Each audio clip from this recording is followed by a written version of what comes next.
Nap time with crayons.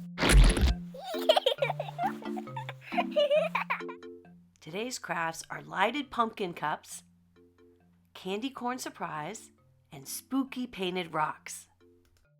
We'll start off with the lighted pumpkin cups, and then I'll show you how to use them for a game at the end.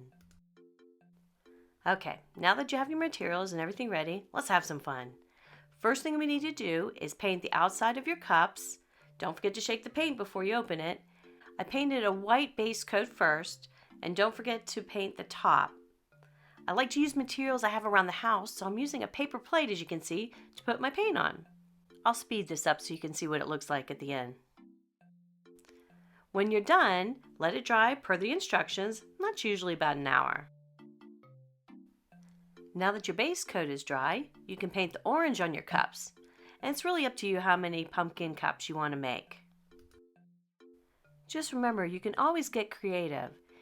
In my case, I actually had some glow-in-the-dark paint, and that's why I used to paint the cups instead of orange, just to give it a little bit more spooky effect. Be sure to cover all the outside of the cup with your paint, and then when you're done, you'll let it rest like we did before, probably for about another hour. Finally, it's time to add some fun or spooky faces with black paint. I've painted 3 faces to give you an idea, but it's up to you and how you want your faces to look.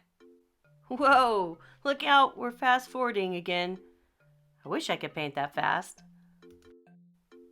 Aw, check out these adorable faces. Now we can put some lights underneath them.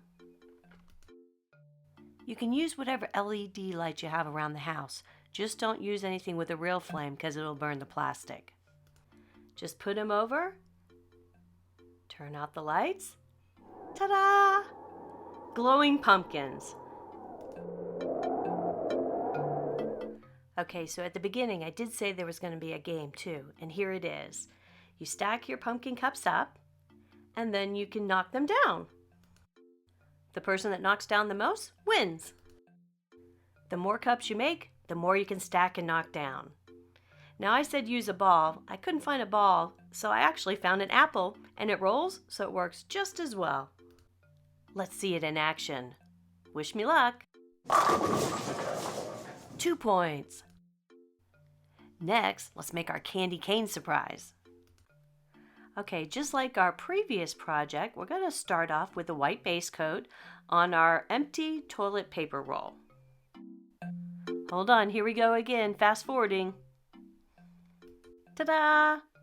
First coat is done. Like before, you gotta let it dry, probably for about an hour. Alright, since this is supposed to look like a candy corn, we're gonna start off with a ring of yellow paint. If you have some candy corn hanging around, you can look at it to help you out. Just try not to eat it all, okay? Once you're done the yellow layer, you're ready for the next one, which is your orange. Now in this case, you don't need to let the paint dry in between layers. If they mix together a little bit, it's okay. After the orange layer, your final layer is white, which you already have as your base coat, so you don't have to do any more painting. Just let it dry before we get to our final step. Here's my favorite part. Now you get to fill your candy corn surprise. But before you fill them, you have to staple one end, squish it like I've got here, and put a couple staples in. We want to make sure our candy doesn't fall out. Now you can fill your candy corn surprise with whatever you want. I love chocolate, so I'm going to be putting some chocolate kisses in there. I also found these squishy eyeballs at the store. You can't eat them, but they'll be really spooky inside for a little surprise. Once you've filled it up, it's time to close the other end so all of your treats don't fall out. This time you want to squish it in the opposite direction and then staple it in a couple places so you close it up.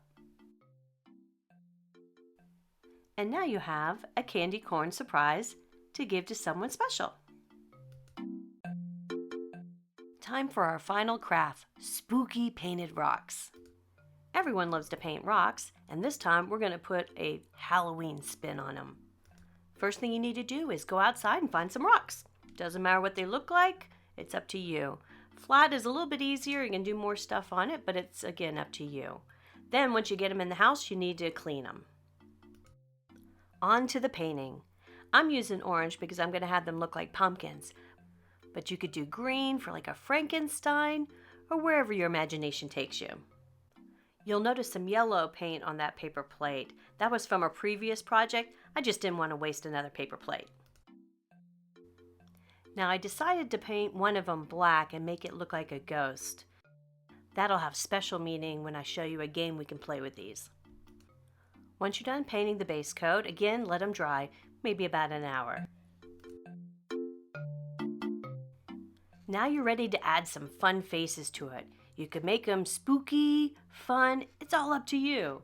I'm using black and white paint. And an easy trick just to make the eyes look a little cooler is you use white paint to make the eyes, as you can see here.